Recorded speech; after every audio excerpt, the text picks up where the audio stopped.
சுவாமி, தாங்கள் யாரை தேடுகிறீர்கள்? அது ஒன்றுமில்லை. ஒருவன் உடம்பு முடியாமல் அமுதும் உண்ணாமல் அடியேனை பற்றியே புலம்பிக் கொண்டு நோயில் விழுந்து கிடந்தானாமே, அவனைத்தான் தேடுகிறேன். இதோ வந்துவிட்டேன் சுவாமி.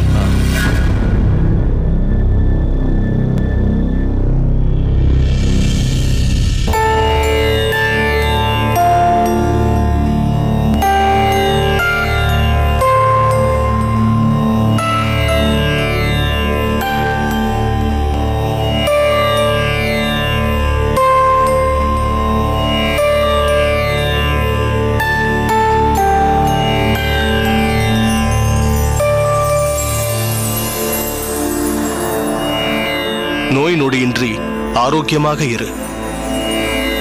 எழுந்திரு. ஆச்சாரியரே, இந்த அபராதியை அனுகிரகிக்க வேண்டும். அடியேன் முன்பே சொன்னது போல் அடியேனின் உள்ளத்தை கொள்ளை கொண்ட வித்தியாசமான சிஷ்யன் நீ. சரி, இனி உன் துயரம் விடு.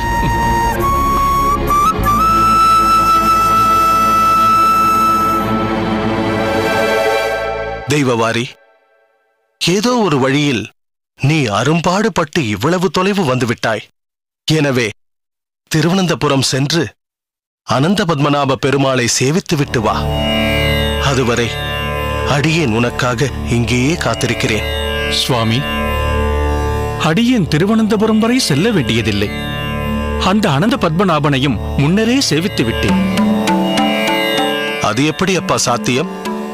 நீ இன்னும் அனந்தபுரம் போகவே இல்லையே?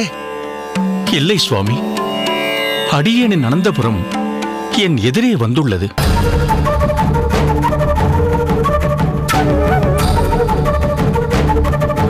இதோ அடியேன் அனந்த பத்மநாபனை எதிரே தரிசித்துக் கொண்டுதான் இருக்கிறேன்.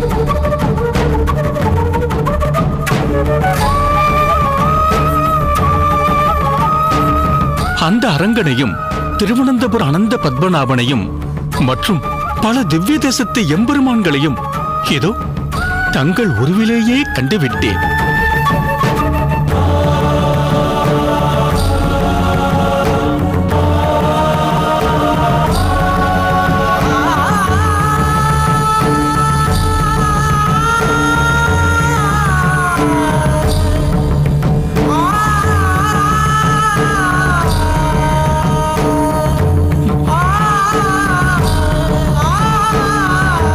இத்தகைய பக்தியுடைய சிஷ்யனும் ஒருவன் இருப்பானோ?